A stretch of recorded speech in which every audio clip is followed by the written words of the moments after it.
Hello students, हम लोग chapter 8 के विविध प्रश्नावली पे हैं और क्वेश्चन नंबर है 18। क्या कह रहा है? क्षेत्र y square is greater than equal to 6x और वृत्त x square plus y square equal to 16 में सम्मिलित क्षेत्र का क्षेत्रफल है। इसमें से कौन सा होगा उसका क्षेत्रफल? चलिए हम लोग पहले इसका डायग्राम देखते हैं। हमारे पास एक परवलय दिया है और एक वृत्त दिया है, यही ना दिया हुआ है। चलिए देखते हैं, ये हम लोग दर्शा देते हैं। ये आपका एक्स अक्ष हो गया, एक्स और एक्स डैश, ये वाई एक्स हो गया, वाई और यहाँ वाई डैश दे देते हैं। ठीक है, चलिए देखिए हमारे पास यहाँ परवलय दिया है y square is greater than equal to 6x। ठीक है, तो मैं परवलय की बात करूंगा तो वाई स्क्वायर इक्वल टू जो 6x है, इसे हम लोग इसी तरह न ड्रॉ करेंगे, इस तरह से ड्रॉ होगा। ये किसका है? Y square equal to 6x का आलेख है। ठीक है, तो वाई स्क्वायर क्या है? ग्रेटर है और इक्वल है 6x से, यानी कि इससे बाहर के तरफ की बात कर रहे हैं, ये वाला क्षेत्र। अच्छा, और वृत्त यहाँ पे दिया है, वृत्त का समीकरण दिया है x square plus y square equal to में 16। तो यहाँ x square plus y square equal to 4 का स्क्वायर, यानी वृत्त का केंद्र मूल बिंदु होगा और त्रिज्या होगी 4 इकाई, यानी कि वृत्त हम लोग इस तरह से खींचेंगे, यही ना होगा आपका वृत्त। चलिए ध्यान से देखिएगा, तो इसकी त्रिज्या हमारे पास 4 इकाई है, तो यहाँ का निर्देशांक 4,0 हो जाएगा। तो वृत्त में सम्मिलित और इस वक्र के बाहर, यानी कि ये वाला क्षेत्र का क्षेत्रफल हमें निकालना है। ये जो मैंने अभी छायांकित किया है, इसका क्षेत्रफल निकालना है। तो हम लोग वृत्त के क्षेत्रफल में से इसका क्षेत्रफल निकाल के घटा देंगे तो काम हो जाएगा। समझ रहे ना? तो पहले तो पता होना चाहिए ना कि ये वक्र और ये वृत्त एक दूसरे को कहाँ कहाँ, ये जो बिंदु है इसका निर्देशांक क्या होगा, ये प्रतिच्छेद बिंदु का निर्देशांक क्या होगा। तो चलिए उन प्रतिच्छेद बिंदुओं को पहले ले लेते हैं। तो यहाँ पे हमारे पास वाई स्क्वायर इक्वल टू में 6x समीकरण 1 मान लेते हैं, और x square plus y square equal to में 4 का स्क्वायर यानी कि 16, ये समीकरण 2 मान लेते हैं। ठीक है, तो अब लिखेंगे समीकरण 2 में वाई स्क्वायर का मान रखने पर, ठीक है रखते हैं, क्या जगह एक्स स्क्वायर प्लस में 6x, वाई स्क्वायर की जगह हम लोग 6x रख दिए और इक्वल टू में 16। ठीक है, इसको इधर लेके आएंगे, एक्स स्क्वायर प्लस का 6x माइनस का 16 equal to 0। X square plus का 8x माइनस का 2x हो जाएगा और माइनस 16 इक्वल टू 0। चलिए यहाँ पे फैक्टर करते हैं आगे। तो यहाँ x कॉमन करेंगे, x प्लस 8 बचेगा, माइनस का 2 कॉमन करेंगे, x प्लस 8 बचेगा। तो यहाँ से x प्लस 8 कॉमन कर लेते हैं, तो यहाँ बच जाएगा x और यहाँ माइनस का 2। तो x के दो वैल्यू आए, एक माइनस का 8 आया और एक प्लस का 2 आया। तो अगर आप x इक्वल टू में माइनस का 8 लेते हो तो देखो वाई स्क्वायर इक्वल टू हो जाएगा 6 गुना में माइनस का 8, और ये जो कि रियल नहीं आएगा, यहाँ y का वैल्यू देखो क्या हो जाएगा, y इक्वल टू में प्लस माइनस रूट अंडर 8 में 6 से गुना करेंगे माइनस का 48, जो कि वास्तविक नहीं है, रूट के अंदर निगेटिव आ गया तो वास्तविक नहीं है।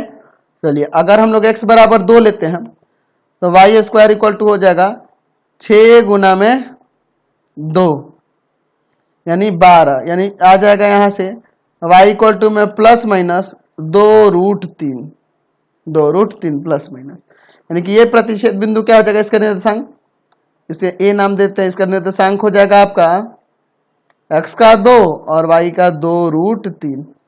यहाँ का निर्देशांक x का 2 और y का माइनस का 2√3। ठीक है, तो ये तो एक दूसरे के सममित है ना जी, सिमेट्रिक है, एक कहीं निकालेंगे तो हमारा काम हो जाएगा, 2 से गुना कर देंगे। चलिए ध्यान से देखिए, अब मैं इसमें एक लंब यहाँ खींच देता हूं। ठीक है, लंब खींच देता हूं, इसको हम लोग डॉटेड कर देते हैं। चलिए इसका यहाँ बिंदु मैं बी देता हूँ, इसका निर्देशांक हो जाएगा 2,0, क्योंकि इस यहाँ x नियामक 2 है। चलिए ये ओ मूल बिंदु है, इसका 0,0 निर्देशांक हो जाएगा। चलिए हम लोग क्या करते हैं, पहले हम लोग ना यहाँ पे भी कोई बिंदु नाम दे दिया जाएगा, यहाँ पे C देते हैं और यहाँ पर D देते हैं। पहले हम लोग इस पूरे का क्षेत्रफल निकालते हैं, तो पूरे का क्षेत्रफल निकालने के लिए हम लोग इस पूरे का, ये जो छायांकित नहीं किए, इसका क्षेत्रफल निकाल लेते हैं। इसका क्षेत्रफल निकालने के लिए हम लोग क्या करेंगे, 2 से गुना कर देंगे OACO के क्षेत्रफल में, और फिर कहोगे कि सर इसका तब कैसे निकालेंगे, तो पूरे वृत्त के क्षेत्रफल में से जो ये क्षेत्रफल आएगा उसको घटा देंगे, हमारा काम हो जाएगा। चलिए तो देखते हैं इसके आगे। तो पहले तो हम लोग समीकरण 1 और 2 से पहले हम लोग y का मान निकाल लेते हैं। समीकरण 1 से, समीकरण 1 में y इक्वल टू में क्या हो जाएगा, √6 x का पावर 1/2 ऐसे ले सकते हैं। और समीकरण 2 से, समीकरण 2 से y का मान क्या हो जाएगा, √2 का स्क्वायर, क्या 16 था, 4 का स्क्वायर है ना, 4 का स्क्वायर 16 था, और माइनस का x स्क्वायर, ये ना था, ऊपर देख लेते हैं। हाँ, 4 का स्क्वायर माइनस x का स्क्वायर, यही ना था। चलिए अब इसके बाद देखिए हम लोग बात करते हैं OACDO का क्षेत्रफल, इस पूरे अछायांकित भाग, इस पूरे का क्षेत्रफल क्या हो जाएगा, तो 2 गुना हो जाएगा किसका, OACBO का क्षेत्रफल का, यानी 2 इंटू में, इसमें 2 हैं, एक ये है और एक ये है, इन दोनों का क्षेत्रफल लिख देते हैं, यानी OABO का क्षेत्रफल और प्लस में ABCA का क्षेत्रफल, ऐसे लिख सकते हैं ना, बिल्कुल लिख सकते हैं। तो 2 गुना में इसका क्षेत्रफल क्या है, OABO का, तो ये इससे बना हुआ है, इस परवलय से बना हुआ है, तो क्या हो जाएगा यहां पर 2 गुना परवलय से बना हुआ, कहां से कहां तक है, 0 से 2 तक, और यहाँ पे इसका वैल्यू क्या है, y क्या है, इससे हमने निकाला है √6, कॉन्स्टेंट बाहर कर देते हैं, x का पावर 1/2 dx, प्लस यहाँ भी इसमें भी 2 से गुना कर दो, और क्या हो जाएगा, तो ये 2 से 4 तक गया है, 2 से 4 तक गया है, और यहाँ पर y का वैल्यू है √4 का square minus x square dx। चलिए अब इंटीग्रेशन करने का काम करते हैं, ध्यान से देखिएगा। 2√6 यहाँ हो जाएगा x का पावर 3/2, और यहाँ इंटू में 2/3, पलट गया, ऊपर आ गया, और यहाँ लिमिट है 0 से 2।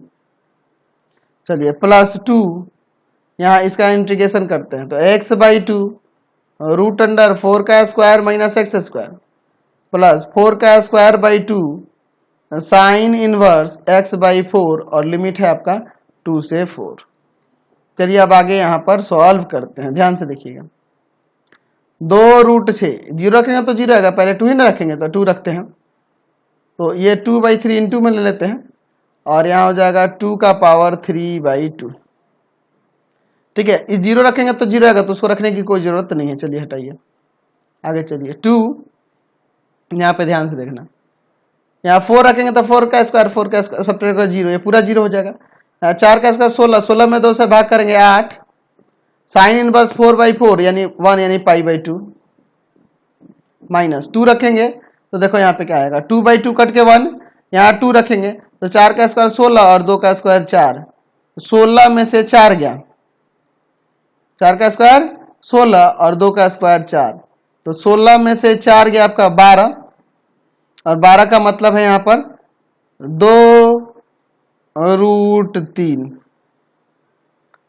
प्लस, यहाँ पे देखिए क्या हो जाएगा, 2 रख रहे हैं ना जी, तो ये तो पहले 4 का स्क्वायर 16/2 करके 8 आ जाएगा।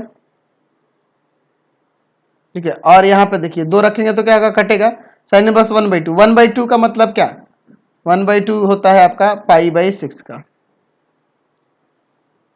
चलिए आगे सॉल्व किया जाए, यहाँ पे ये काट सकते हैं 4 बार में, यहाँ पे 3 और यहाँ पर हो जाएगा ये 4। आगे देखते हैं क्या होता है, यहाँ पर 4 2 दूना 4/3 √6 गुना में, इसे हम लोग लिख सकते हैं 2√2 प्लस, आगे क्या होगा, 2 ब्रैकेट में 4π माइनस 2√3 प्लस माइनस माइनस 4π/3। ठीक है, तो हो जाएगा यहाँ पे √6 में √2 से गुना करेंगे 12, यानी ये हो जाएगा 4 दूना 8/3 और √12 प्लस 8π, फिर आपका यहाँ माइनस का 4√3 8 पाई माइनस का 4√3 और फिर यहाँ माइनस का 8 पाई बटा में 3। चलिए आगे सॉल्व करते हैं इसको। यहाँ 2√3 लिख सकते हैं, तो यहाँ हो जाएगा 8 दूना 16√3 बटा में 3 और फिर माइनस का 4√3। इसके साथ कर लेते हैं 8 पाई माइनस का 8 पाई बाई 3। ठीक है, यहाँ एलसीएम ले लेते हैं 3, 16√3 माइनस का 12√3 और प्लस का यहाँ एलसीएम लेंगे 3, तो यहाँ आ जाएगा 8, क्या हो जाएगा 8 3 24 माइनस का 8 पाई बाई 3। तो यहाँ पर क्या आ जाएगा 4√3 बटा में 3 और प्लस में यहाँ पर क्या हो जाएगा 16 पाई बाई 3। समझे ना, हमें तो ये नहीं निकालना था, हमें छायांकित भाग का क्षेत्रफल निकालना था। तो हम लोग पूरे वृत्त में से जो क्षेत्रफल अभी निकाले उसको घटा देंगे। तो यहाँ पे लिखेंगे कि छायांकित भाग का क्षेत्रफल, छायांकित भाग का क्षेत्रफल बराबर में पाई आर स्क्वायर, आर क्या था वृत्त का त्रिज्या 4 और माइनस का 4√3/3 और यहाँ भी माइनस हो जाएगा माइनस का 16 पाई बाई 3। या फिर इसको ब्रैकेट में दे दो, नेक्स्ट स्टेप में आप साइन चेंज करना, तो आप कंफ्यूज हो जाएगा। 16 पाई 4 का स्क्वायर 16 माइनस 4√3/3 और फिर माइनस का 16 पाई बाई 3। समझ रहे ना। चलिए तो एक काम करते हैं, सबका एलसीएम ले लेते हैं। एलसीएम हो जाएगा आपका 3, 48 पाई माइनस का 4√3 माइनस का 16 पाई। तो इसमें से इसको घटा लेते हैं। यहाँ क्या है 48 में से 16 घटाएंगे तो आपका 32 आ जाएगा, 32 पाई और माइनस का 4√3 और बाई में 3। तो ऊपर से 4 कॉमन है ना, 4/3 नीचे है, तो यहाँ पे 8 पाई बचेगा और माइनस का √3। ये वर्ग इकाई, ये आपका क्षेत्रफल आ गया। देखिए तो ऑप्शन में आपका कौन सा है 4/3 इंटू 8 पाई माइनस 3 √3, आपका सी नंबर है। नेक्स्ट देखिए 19 नंबर, क्या करा वाई अक्ष y equal to cos x एवं y equal to sine x, और यहाँ x कहाँ से कहाँ से तक है 0 से π/2 तक से घिरे क्षेत्र का क्षेत्र है। क्या होगा, घिरे क्षेत्र का हमें क्षेत्रफल निकालना है। ध्यान से देखिएगा, बहुत ही अच्छा क्वेश्चन है। ग्राफ तो आप जानते हो ना साइन एक्स कॉस एक्स का, तब आप आसानी से इसे बना पाओगे। X x dash y y dash, यहाँ पर हम लोग लेते हैं π/2 और इधर हम लोग लिख देते हैं पाई। समझो y equal to cos x है, तो आपको पता है यहाँ 1 वैल्यू होगा, इधर आपका माइनस का 1 होगा। यहाँ से शुरू होगा कॉस एक्स के लिए, ऐसे आएगा और इस तरह से आके ऐसे जाएगा, ऐसे ना होता है। ये कॉस एक्स के लिए, ये किसके लिए y इक्वल टू में कॉस एक्स के लिए। अच्छा साइन एक्स की बात करेंगे तो ये यहाँ से ऐसे शुरू होगा और π/2 पर यहाँ इसके सामने जाएगा, ठीक है, और फिर ये जाके आगे पाई पे ऐसे मिलता है। मगर अगर हम ग्राफ खींचे तो पूरा खींचने की जरूरत नहीं है, हम लोग हाफ भी यहीं तक, हमें π/2 तक ही न जाना है जी। x 0 से π/2 तक ही कह रहा है, तो इतना ही हम लोग खींचेंगे, कोई दिक्कत नहीं, इसके एक्स्ट्रा हमें खींचने की जरूरत नहीं। मैंने आपको ऑर्डरली ऐसे बता दिया, ठीक है, तो इतना ही हाफ खींचना है, क्योंकि देख रहे हैं कि x लाई कर रहा है 0 to π/2। तो ये cos x के लिए हो गया, ये वाला किसके लिए हो गया y इक्वल टू में साइन x के लिए हो गया। अच्छा ये तो जानते हो ना 0 से π/2 में साइन और cos के वैल्यू कहाँ पे इक्वल होते हैं, किस पे इक्वल होते हैं π/4 पे ना। तो ये प्रतिच्छेद बिंदु π/4 और π/4 रखेंगे तो 1/√2 उसका वैल्यू आ जाएगा, फंक्शन में रखेंगे तो ये प्रतिच्छेद बिंदु हम लोग डायरेक्ट ही पता कर लिए। समझ गया ना।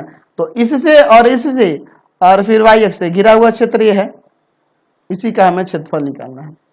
इन दोनों y equal to cos x, y equal to sine x से और इस y अक्ष से घिरा हुआ क्षेत्र ही ना है। चलिए इसी का हमें क्षेत्रफल निकालना है, छायांकित भाग का क्षेत्र। यहाँ से मैं लंब एक खींच देता हूँ, ध्यान से देखना। यहाँ o इसका मूल, इसका निर्देशांक 0 0 मूल बिंदु है, तो a इसका निर्देशांक हो जाएगा π/4, 0 यहाँ पर हम लोग देते हैं मान लो B, यहाँ देते हैं C। ठीक है, हमें छायांकित भाग का क्षेत्रफल चाहिए, छायांकित भाग का क्षेत्रफल।